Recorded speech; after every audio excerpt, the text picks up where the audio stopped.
Bihar news में स्वागत है आपका दोस्तों। मैं हूं फिरदौस गनी और आप देख रहे हैं केडीवी लाइव। दोस्तों आज हो चुका है 2 अप्रैल 2025। तो आज की पूरे बिहार की टॉप न्यूज लेकर आए हैं आपके लिए। वीडियो शुरू करने से पहले आपसे एक रिक्वेस्ट है कि अगर आप पहली बार इस चैनल पर आए हैं तो चैनल को सब्सक्राइब करके बेल आइकन को प्रेस कर दीजिए और साथ ही वीडियो को लाइक कर दीजिए, अपने दोस्तों के साथ शेयर भी कीजिए। तो चलिए चलते हैं आज की खबरों की ओर। दोस्तों आज बिहार न्यूज की शुरुआत सबसे पहले करेंगे कि वक्फ संशोधन बिल को लेकर के स्थिति साफ हो गई है। आज यानी कि 2 अप्रैल को केंद्र सरकार दोपहर 12 बजे इस बिल को लोकसभा में पेश करेगी। आज इस बिल को लेकर के लोकसभा में काफी घमासान मचने वाला है। इस घमासान के बीच जेडीयू के सांसदों ने केंद्रीय गृह मंत्री अमित शाह से मुलाकात की है और पार्टी का स्टैंड क्लियर किया है। जब बताया जाता है कि जेडीयू इस बिल के समर्थन में है और जेडीयू इस बिल के समर्थन में वोट करेगी। सिर्फ जेडीयू नहीं बल्कि जेडीयू के साथ साथ चिराग पासवान की पार्टी, लोक जनशक्ति पार्टी रामविलास और टीडीपी यानी कि चंद्रबाबू नायडू की पार्टी भी इस बिल का समर्थन करेगी और इसके पक्ष में वोट करेगी। अगर ये लोग इसके पक्ष में वोट करते हैं तो जाहिर सी बात है ये बिल लोकसभा से पास हो जाएगा। ऐसे में इस बिल को लेकर के आप क्या सोचते हैं? क्या ये बिल सही है या गलत? इस बिल को पास होना चाहिए या नहीं? आप नीचे कमेंट बॉक्स में कमेंट करके जरूर बताइएगा। आप ये भी बताइए कि जेडीयू इस बिल के समर्थन में वोट करेगी कि नहीं। जी हाँ, आप अपना राय नीचे कमेंट बॉक्स में कमेंट करके जरूर रखिएगा।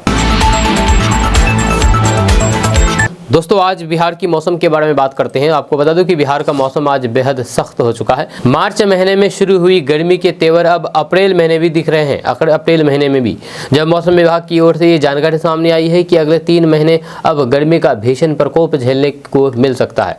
वहीं पर इस बार लू की मार पहले से देखने को मिल सकती है, जब कई जिलों में हीट वेव का भी असर अन्य जिलों से अधिक समय तक रहने की संभावना है। इस बीच मौसम विभाग ने प्री मानसून की बारिश को लेकर भी जानकारी दी है, जबकि कुछ जिलों में मौसम करवट भी ले सकता है। वहीं पर आईएमडी पटना के अनुसार बिहार में मौसम को लेकर के अभी कोई भी चेतावनी नहीं है। वहीं पर कल 3 अप्रैल को बिहार के 3 जिलों में मौसम करवट ले सकता है। बक्सर, कैमूर और रोहतास में वज्रपात और फिर मेघ गर्जन के आसार हैं। इन तीनों जिलों में झोंके के साथ तेज हवा भी चलने की संभावना है। वहीं पर 30 से 40 किलोमीटर प्रति घंटे की रफ्तार से हवा चल सकती है। आईएमडी की पूर्वानुमान रिपोर्ट बताती है कि अप्रैल से जून तक झुलसा देने वाली गर्मी पड़ेगी। इस बार लू की मार लोगों को अधिक सताएगी। वहीं पर रिपोर्ट में बताया गया है कि अप्रैल महीने में प्री मानसून की बारिश सामान्य से कम ही रहेगी, यानी कि गर्मी से अधिक राहत मिलने की आसार नहीं है। दोस्तों क्या आपको पता है कि वक्फ बिल के समर्थन में और विरोध में कौन कौन दल है? क्या कहता है आखिर लोकसभा राज्यसभा का नंबर गेम? हम आपको बताएंगे कि आखिर लोकसभा में कितने नंबर गेम है और राज्यसभा में कितने हैं जो इस बिल को पास कर सकता है, या फिर विरोध में कितने मत पड़ सकते हैं। तो आपको बता दूं कि आज वक्फ बिल लाने की तैयारी है। ये बिल आज 2 अप्रैल को लोकसभा में पेश किया जा सकता है। संसदीय कार्य एवं अल्पसंख्यक कल्याण मंत्री किरण रिजिजू ने 8 अगस्त 2024 को ये बिल लोकसभा में पेश किया था, जिसे विपक्ष के हंगामे के बाद जेपीसी में भेज दिया गया था।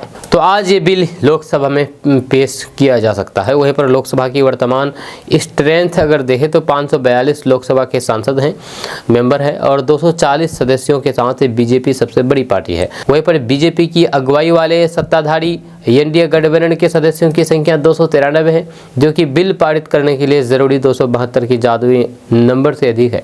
वहीं पर विपक्ष की बात करें तो कांग्रेस के 99 सदस्य हैं और इंडिया ब्लॉक में शामिल सभी दलों को मिला दें तो फिर संख्या बल 233 ही पहुंचता है। वहीं पर आजाद समाज पार्टी के एडवोकेट चंद्रशेखर आजाद, वहीं पर शिरोमणि अकाली दल के हरसिमरत कौर बादल भी सांसद हैं, जिनकी पार्टियां एनडीए या फिर इंडिया ब्लॉक किसी भी गठबंधन में नहीं है। जब कुछ निर्दलीय सांसद भी है जो कि किसी भी गठबंधन के साथ खुल करके नहीं है। वहीं पर ऊपरी सदन राज्यसभा की बात करें तो फिर सदन की स्ट्रेंथ इस समय 236 सदस्यों की है, जब इसमें बीजेपी की संख्या बल 98 है। गठबंधन के लिहाज से देखें तो फिर एनडीए के सदस्यों की संख्या 115 के करीब है। वहीं पर 6 मनोनीत सदस्यों को भी जोड़ लें जो आमतौर पर सरकार के पक्ष में ही मतदान करते हैं, तो फिर नंबर गेम में एनडीए 121 तक पहुंच जा रहा है, जो विधेयक पारित करने के लिए जरूरी है। वहीं पर 119 से 2 अधिक है, जब कांग्रेस के 227 और इंडिया गठबंधन के अन्य घटक दलों के 58 सदस्य राज्यसभा में हैं। कुल मिलाकर के विपक्ष के पास 85 सांसद है, जब वाईएसआर कांग्रेस के 9, बीजेडी के 7 और एआईडीएमके के 4 सदस्य राज्यसभा में हैं। छोटे दलों और निर्दलीय मिलाकर के 3 सदस्य हैं, जो कि ना तो सत्ताधारी गठबंधन में है और ना ही विपक्षी गठबंधन में। दोस्तों, बिहार के खगड़िया में फिलिस्तीन के समर्थन में झंडा लहराया गया है। अब इसकी तस्वीरें सोशल मीडिया पर वायरल हो रही है। ये पूरा मामला खगड़िया जिले के परबत्ता प्रखंड स्थित देवड़ी पंचायत की कुराधार स्थित ईदगाह पर बीते सोमवार को नमाज के दौरान हुआ। इसमें लोग तरह तरह की बातें कर रहे हैं। हालांकि इस मामले में मरड़िया थाना के थानाध्यक्ष मोहम्मद फिरदौस ने कहा कि उनके पास ये मामला नहीं पहुंचा है। अगर ऐसा हुआ तो फिर इसकी जांच की जाएगी। उन्होंने कहा कि वे वरिष्ठ अधिकारी से बात करके इस पर कार्रवाई करेंगे। आपको बता दूं कि ईद की नमाज के समय देवड़ी पंचायत के समिति सदस्य मोहम्मद फिरोज आलम के पुत्र मोहम्मद शरियार ने ईदगाह में अपने कंधे पर फिलिस्तीन का झंडा लहराया था, जिसे उसने अपने फेसबुक स्टेटस पर भी डाला था। आपको बता दूं कि परबत्ता प्रखंड के देवड़ी पंचायत स्थित कुराधार ईदगाह से नमाज के दौरान फिलिस्तीन के समर्थन में झंडे लहराने का यह मामला जब सोशल मीडिया पर तेजी से वायरल हो गया तो फिर इसे लगाने के आरोपी मोहम्मद शरियार ने इसे अपने फेसबुक से डिलीट कर दिया। इस मामले में लोगों का कहना है कि ईद की नमाज जैसे मौके पर इस तरीके से फिलिस्तीन का झंडा दिखाने का क्या मतलब हो सकता है। दोस्तों, बिहार में प्रेम की अनोखी मिसाल देखने को मिली है। यहाँ पर रिटायरमेंट के 60 लाख खर्च करके पति ने पहले पत्नी का मंदिर बनवाया, जब पत्नी की मूर्ति लगाई उस मंदिर बना करके। आपको बता दें कि मामला बिहार के मोतिहारी का है, जहाँ बिहार के मोतिहारी के रहने वाले एक रिटायर्ड पंचायत सचिव बाल किशुन राम आजकल लाइमलाइट में है। बाल किशुन राम ने अपनी पत्नी शारदा देवी के याद में एक भव्य मंदिर बनवाया है, जहाँ उनकी पत्नी के निधन के 6 साल बाद उन्होंने अपने रिटायर राशि से यह मंदिर बनवाया है। इस मंदिर को बनवाने में 60 लाख रुपए का खर्च आया है। बाल किशुन राम की पत्नी शारदा का निधन 6 साल पहले हो गया था। इसके बाद से ही बाल किशुन दुखी रहने लगे, साथ ही साथ वे अकेलापन महसूस करने लगे थे। इसी अकेलापन को दूर करने के लिए वे अपनी पत्नी की यादों को अनोखे तरीके से संजोने में जुट गए। रिटायरमेंट के दौरान उन्हें करीब 60 लाख रुपए मिले, जिसने उन्होंने पत्नी की याद में एक मंदिर बनाया। जब मंदिर इतना भव्य और फिर बड़ा है कि उसे बनाने में 3 साल का समय लगा है। इस मंदिर में बाल किशुन ने किसी देवी की नहीं बल्कि अपनी पत्नी की मूर्ति स्थापित की है, जिसका उद्घाटन बिहार के पर्यटन मंत्री राजू कुमार सिंह ने किया है। उद्घाटन के दौरान उन्होंने कहा है कि ये काम आज के समय में कोई साधारण काम नहीं है, बल्कि सबसे उत्तम काम है। दोस्तों, गर्मी के बढ़ने के साथ ही बिहार में आग लगी की घटनाएं भी तेज हो गई है। यह ताज़ा घटना पश्चिमी चंपारण के बेतिया से आया है, जहां पर आग लगने से 15 घर जल करके राख हो गए। जहां इस घटना में लाखों रुपए की संपत्ति भी जल करके सुहा हो गई है। आपको बता दो कि इस तरीके की आग लगी घटनाएं सिर्फ यहाँ पर नहीं बल्कि किशनगंज में भी देखने को मिल रही है। जब किशनगंज में तो लगभग रोज ही आग लगी की घटना हुई है। परसों जब ईद का दिन था तो परसों भी आग लगी की घटना हुई है, और जिसमें से कई घर जल करके राख हो गए। किशनगंज में लगभग रोज आग लगी घटना होने की वजह से लोग दहशत में हैं और उनके घर परिवार सब तबाह बर्बाद हो रहे हैं, गाड़ी कमाई बर्बाद हो रहे हैं, लोग कंगाल हो जाते हैं। ऐसे में प्रशासन भी लोगों को सतर्क रहने के लिए कहा है।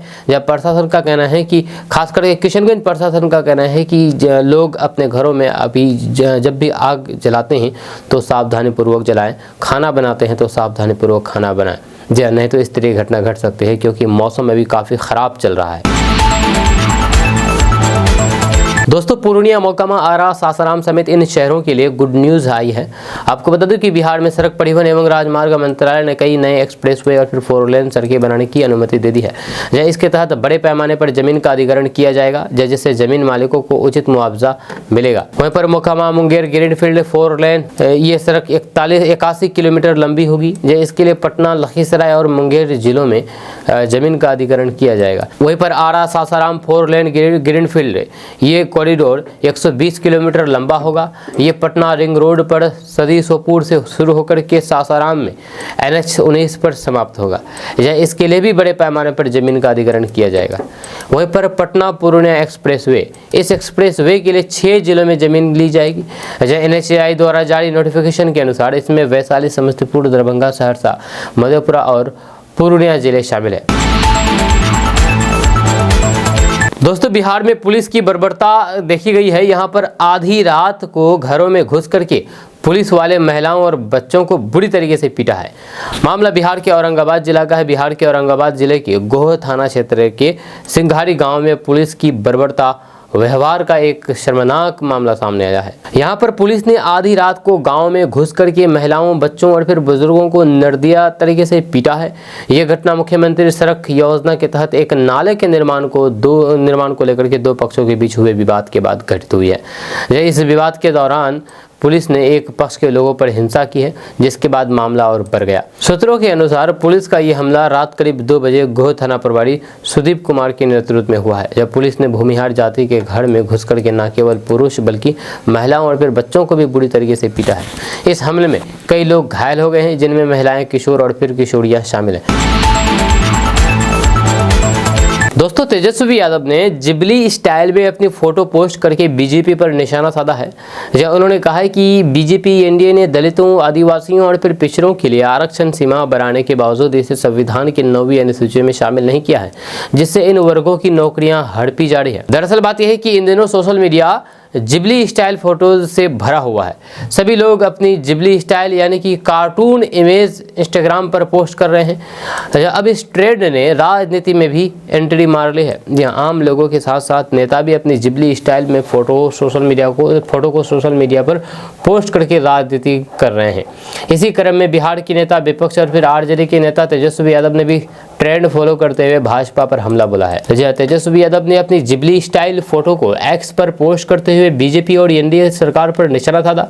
तेजस्वी यादव ने एक्स पर लिखा है कि आरक्षण चोर जवाब दें, हमारी सरकार द्वारा महीनों के अल्प कार्यकाल में दलितों, आदिवासियों एवं पिछड़ों, अति पिछड़ों के लिए बढ़ाई गई आरक्षण सीमा को बीजेपी एनडीए की केंद्र सरकार ने संविधान की 9वीं अनुसूची में नहीं डाला है, क्योंकि वे आरक्षण चोर, अनुसूचित जाति, जनजाति, पिछड़ा वर्ग, अति पिछड़ा वर्ग के युवाओं को आरक्षण का सीधा नुकसान करके इन वर्गों की लाखों नौकरियां हड़प रहे हैं।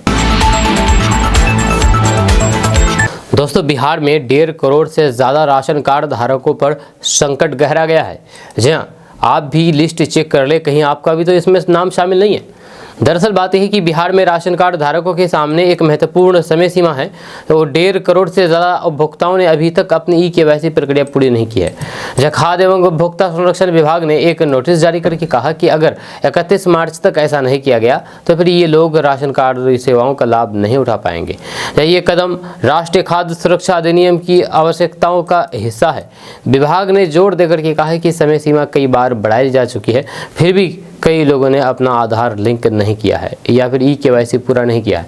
अगर मार्च के अंत तक ये काम नहीं पूरा हो पाता है तो फिर आगे कोई और विस्तार नहीं किया जाएगा। नतीजतन 1 अप्रैल को राशन कार्ड से आधार से जुड़े नहीं नामों को हटा दिया जाएगा। वहीं पर बिहार में 8 करोड़ 25 लाख से ज़्यादा लोग राशन कार्ड पर निर्भर हैं, यानी कि बिहार में 8 करोड़ 25 लाख लोग राशन का लाभ ले रहे हैं।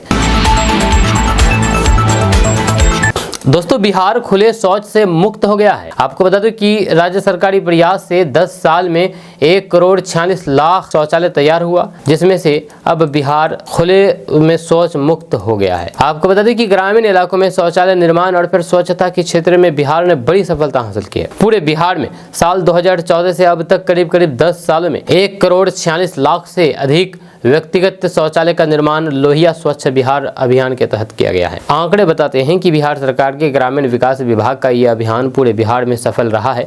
इस अभियान में सभी श्रेणी के परिवारों को 12,000 रुपये प्रोत्साहन राशि देने का प्रावधान किया गया। इसके साथ ही लोहिया स्वच्छ बिहार अभियान के तहत अब तक 9,824 सामुदायिक स्वच्छता परिसरों का निर्माण कराया गया है। वहीं पर लोहिया स्वच्छ बिहार अभियान द्वितीय चरण के तहत 24 लाख शौचालय का निर्माण किया गया है।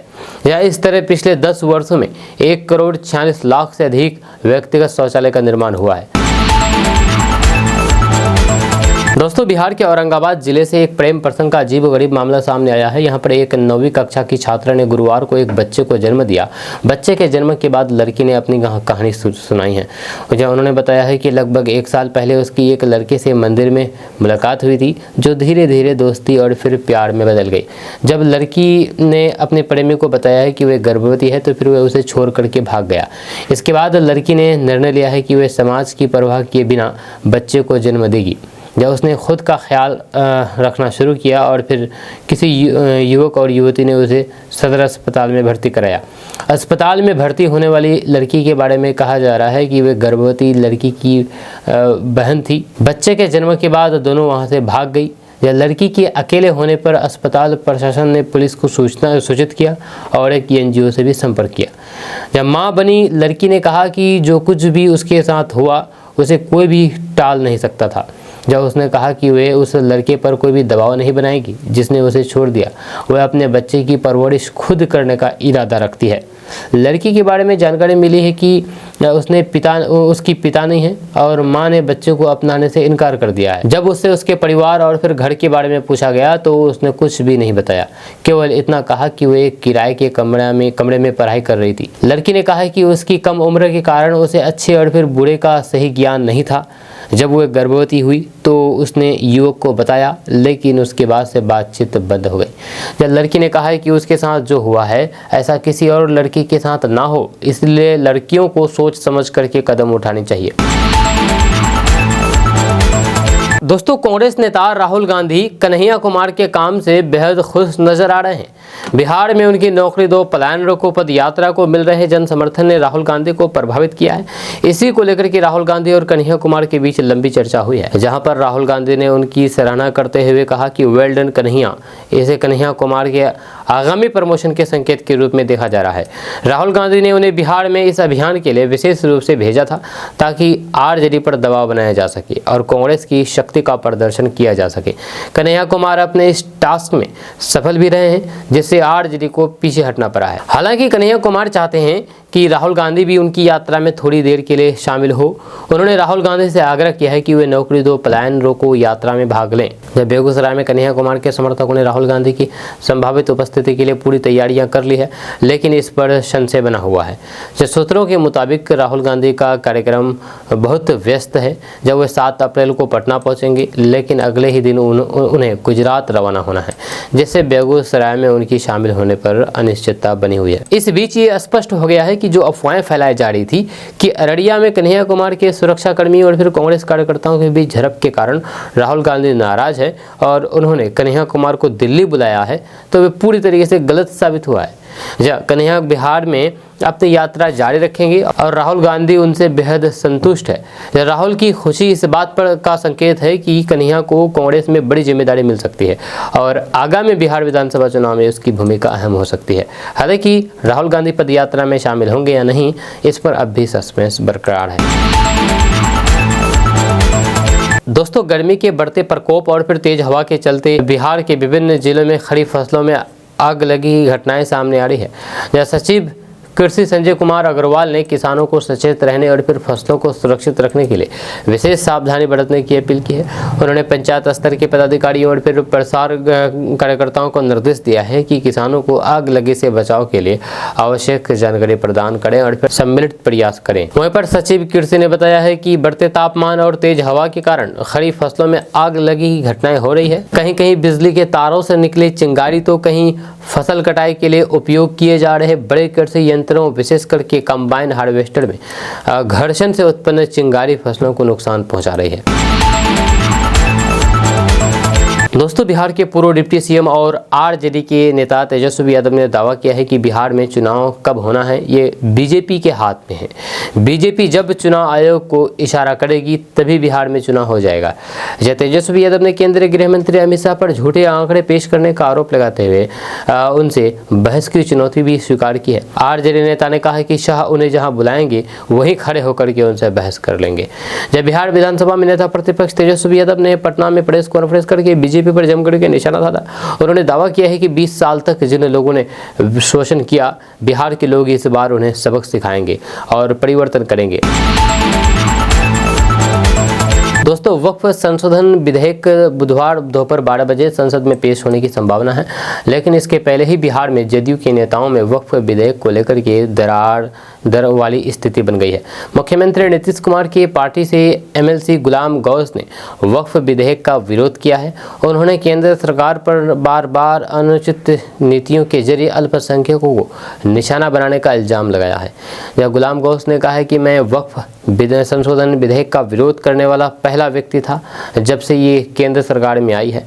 जब कभी लव जिहाद, सीएए, मॉब लिंचिंग, ट्रिपल तलाक और अब ये हमारा धार्मिक मामला है। केंद्र पर वार करते हुए उन्होंने कहा है कि आपने हमारे अधिकारों की रक्षा के लिए कुछ नहीं किया है। उन्होंने कहा है कि विविधता में एकता हमारी विशेषता है। मैं निश्चित रूप से इन सभी मुद्दों को सीएम नीतीश कुमार के सामने उठाऊंगा। दोस्तों, वक्फ संशोधन विधेयक पर सियासी संग्राम जारी है। इस बीच केंद्रीय मंत्री जीतन राम मांझी का बड़ा बयान सामने आया है। उन्होंने कहा है कि वक्फ बिल आज पेश किया जाएगा। हमारा मानना है कि जिस प्रकार से 370 लाया गया था तब भी सब बवाल कर रहे थे, लेकिन आज सब 370 को समझ रहे हैं। उसी प्रकार से 3 तलाक का मामला था, सब कह रहे थे कि ये मुसलमान विरोधी हैं, लेकिन आज इस 3 तलाक से सभी मुस्लिम महिलाएं कितनी सशक्त हुई है ये आज पूरा देश जानता है। वहीं पर जीतन राम मांझी ने आगे कहा है कि उसी प्रकार से वक्फ बिल लाया जा रहा है, ये मुसलमानों के हित में है, इसलिए हम वक्फ बिल का समर्थन करेंगे। हम बिल पास करने के लिए तैयार हैं। दोस्तों, बिहार में बढ़ती गर्मी को देखते हुए आंगनबाड़ी केंद्र में फिलहाल अंडा की जगह सत्तू देने का निर्णय समाज कल्याण विभाग की तरफ से दिया गया है। जब विभाग ने गर्मी और बर्ड फ्लू को लेकर के आने वाली सूचनाओं को देखते हुए ये फैसला लिया है ताकि गर्मी के दिनों में बच्चे स्वस्थ रहें। वहीं पर गर्मी में बच्चों के खान पान में नींबू, अचार और मौसमी फल जैसे तरबूज, ककड़ी, खीरा, खरबूज देने का निर्देश दिया गया है। दोस्तों, बिहार बीजेपी प्रदेश अध्यक्ष डॉक्टर दिलीप कुमार जायसवाल ने कन्हैया कुमार पर तंज कसा है। उन्होंने कहा है कि जो भारत तोड़ने की बात कर रहे थे अब रोजगार की बात कर रहे हैं। आपको बता दूं कि बिहार में विधानसभा चुनाव से पहले राजनीतिक बयानबाजी तेज हो गई है। बीजेपी के प्रदेश अध्यक्ष डॉक्टर दिलीप कुमार जायसवाल ने किशनगंज में नेता कन्हैया कुमार और सांसद मोहम्मद डॉक्टर जावेद आजाद पर तीखा हमला बोला है। उन्होंने कन्हैया कुमार की पलायन रोको, नौकरी दो पदयात्रा पर कटाक्ष करते हुए कहा कि जो लोग कभी भारत तेरे टुकड़े होंगे के नारे लगाते थे वे अब युवाओं की रोजगार की बात कर रहे हैं। वहीं पर डॉक्टर दिलीप कुमार जायसवाल ने कहा है कि प्रधानमंत्री नरेंद्र मोदी के नेतृत्व में देश और फिर बिहार लगातार प्रगति कर रहा है। उन्होंने दावा किया है कि कश्मीर में अब पत्थरबाज भी भाग ले चुके हैं और दहशतगर्द पूरी तरीके से लगाम लग चुकी है। वहीं पर बिहार में भी केंद्र सरकार बड़े पैमाने पर विकास कार्यों को गति दी है। दोस्तों, जनसुराज के नेता प्रशांत किशोर ने आरोप लगाया है कि बिहार के मुख्यमंत्री नीतीश कुमार सिर्फ मुखौटा है। बिहार को चलाने वाला कोई और नहीं बल्कि प्रधानमंत्री नरेंद्र मोदी है और अमित शाह है। अमित शाह और उनके अधिकारी बिहार को चला रहे हैं, बल्कि मुख्यमंत्री नीतीश कुमार नहीं चला रहे हैं, वो सिर्फ एक मुखौटा है। जी हाँ, ये कहना है प्रशांत किशोर का। आपको बता दें कि प्रशांत किशोर किशनगंज में अंजुमन इस्लामिया ईद मिलन कार्यक्रम में शामिल हुए। साथ ही साथ उन्होंने कदम रसूल स्थित मदरसा अमजदिया ईदगाह में चादर पोशी की और ईद पर समाज में शांति, सद्भाव और फिर एकता तथा लोगों के जीवन में खुशहाली की दुआ मांगी। ईद मिलन कार्यक्रम के बाद प्रशांत किशोर ने मीडिया से बातचीत करते हुए कहा कि पिछले कुछ सालों में नीतीश कुमार का इकबाल खत्म हो गया और नीतीश कुमार खुद सरकार चलाने की स्थिति में नहीं है, बल्कि भारतीय जनता पार्टी यानी कि बीजेपी ने उन्हें 13 करोड़ लोगों के ऊपर बैठा रखा है। उन्होंने आरोप लगाया है कि नीतीश कुमार सिर्फ मुखौटा है, जबकि दिल्ली में बैठे सरकार और उनके अधीन कुछ अधिकारी सरकार चला रहे हैं। वहीं पर प्रशांत किशोर ने कहा है कि हम वक्फ कानून के खिलाफ हैं। यदि मुस्लिम समुदाय को विश्वास में लिए बिना वक्फ कानून पारित किया जाता है तो फिर ये पूरी तरीके से गलत होगा। इस साल होने वाले बिहार विधानसभा चुनाव में महागठबंधन की ओर से नेता प्रतिपक्ष तेजस्वी यादव मुख्यमंत्री पद का चेहरा होंगे। जी हाँ, तेजस्वी पिछले चुनाव में भी महागठबंधन का चेहरा थे। राजद के प्रदेश प्रवक्ता मृत्युंजय तिवारी ने संवाददाताओं को बताया है कि पूर्व मुख्यमंत्री तेजस्वी प्रसाद यादव की आगामी विधानसभा चुनाव में महागठबंधन का चेहरा होंगे। उन्होंने मुख्यमंत्री पद के चेहरे को लेकर के प्रदेश कांग्रेस नेताओं के विरोध को खारिज कर दिया है। उन्होंने कहा कि कांग्रेस हाईकमान ही बिहार में महागठबंधन के मुख्यमंत्री चेहरे का फैसला करता है। उन्होंने बताया है कि कांग्रेस हाईकमान ने वर्ष 2020 के बिहार विधानसभा चुनाव में भी तेजस्वी यादव को मुख्यमंत्री पद का चेहरा बनाने की मंजूरी दी थी। उन्होंने कहा कि तेजस्वी यादव पिछले चुनाव में भी महागठबंधन के चेहरे थे और फिर आगामी विधानसभा चुनाव में भी इस पर कोई भी भ्रम नहीं है।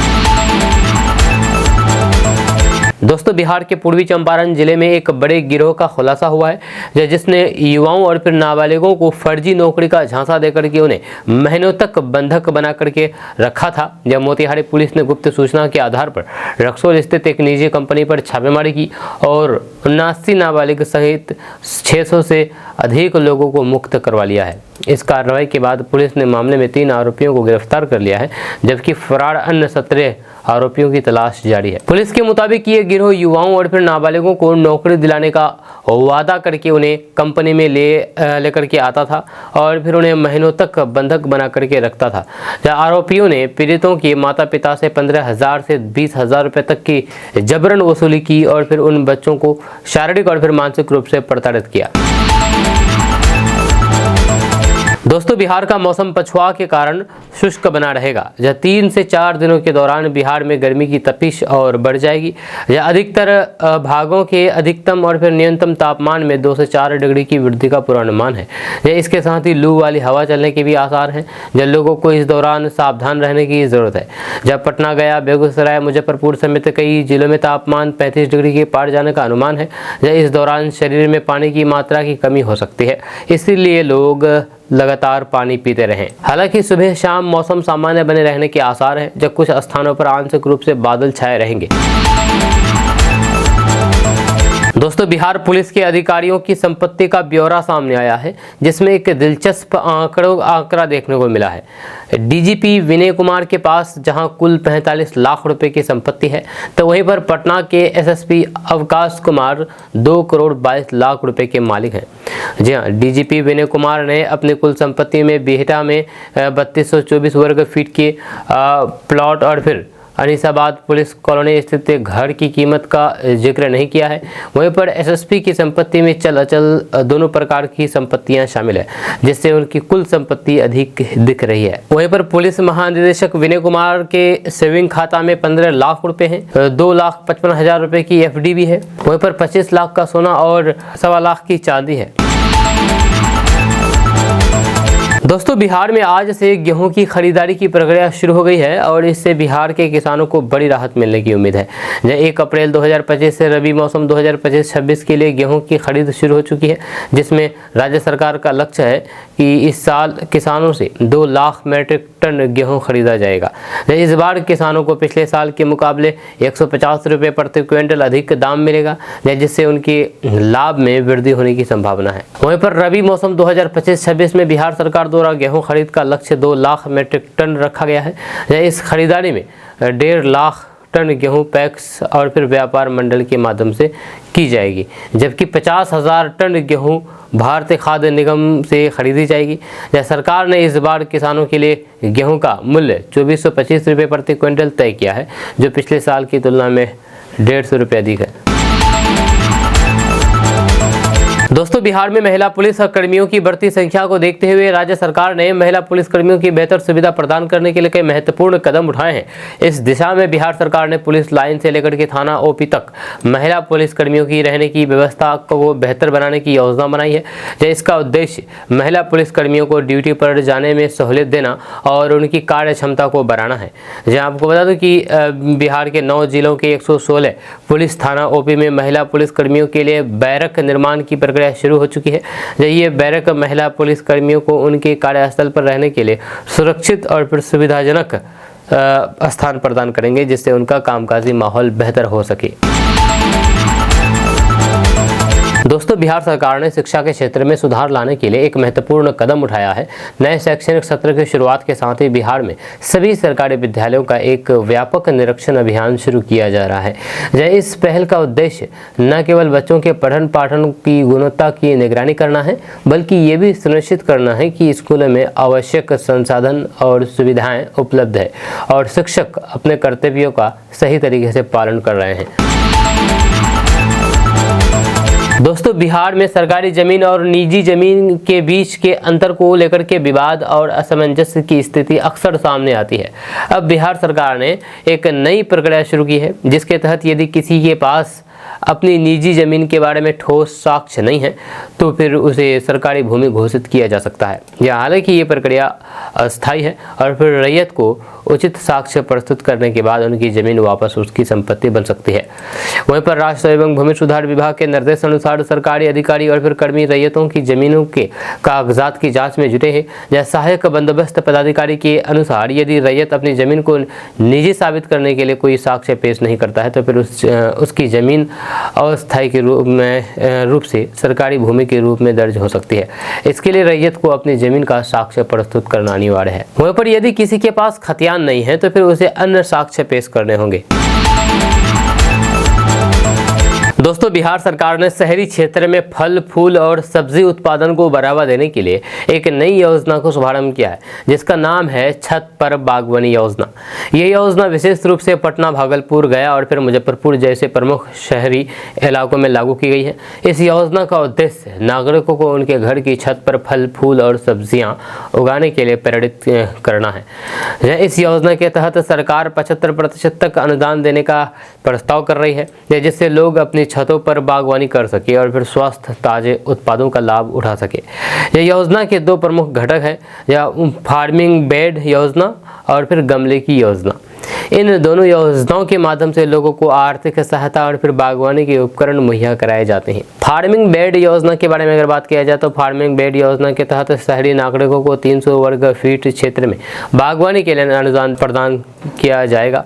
इस योजना के तहत कुल लागत 48,574 रुपये है, जिसमें से सरकार 75% यानी कि 36,430 रुपये का अनुदान देती है। वहीं पर लाभार्थी को केवल 12,143 रुपये का भुगतान करना होगा। वहीं पर गमले की योजना के बारे में अगर बात की जाए तो यदि किसी के पास 300 वर्ग फीट की जगह नहीं है तो फिर वह गमले की योजना का लाभ उठा सकता है। इस योजना के तहत प्रति यूनिट 8,975 रुपये की लागत तो आती है, जिसमें 75% यानी कि 6,731 रुपये का अनुदान मिलता है। लाभार्थी को केवल 2,243 रुपये का भुगतान करना होगा। अब सवाल है कि आवेदन की प्रक्रिया कैसे। तो आपको बता दूं कि इस योजना का लाभ लेने के लिए इच्छुक नागरिक बिहार सरकार के उद्यान निदेशालय की आधिकारिक वेबसाइट पर जाकर के आवेदन कर सकते हैं। आवेदन के लाभ लाभार्थियों को अपनी अंश राशि यानी कि अपनी हिस्सेदारी जमा करनी होगी। जैसे ही राशि संबंधित खाते में जमा होगी, सरकार आगे की प्रक्रिया शुरू करेगी। दोस्तों, अब बात करते हैं सेहत की। सेहत में फैटी लिवर की बात करेंगे। फैटी लिवर एक ऐसी स्थिति है जिसमें लिवर में अत्यधिक वसा जमा हो जाती है। ये एक गंभीर समस्या बन सकती है। यदि इसका समय पर इलाज न किया जाए तो बहुत ही घातक हो सकती है। आपको बता दूं कि फैटी लिवर के शुरुआती लक्षण अक्सर हल्के होते हैं और फिर लोग इन्हें नज़रअंदाज कर देते हैं। हालांकि अगर आप इस संकेतों पर ध्यान दें तो फिर आप अपनी सेहत को बेहतर रख सकते हैं और इस समस्या से बच सकते हैं। लक्षण के बारे में बात किया जाए तो थकान और कमजोरी। जहाँ फैटी लिवर की सबसे आम समस्या थकान और कमजोरी होती है।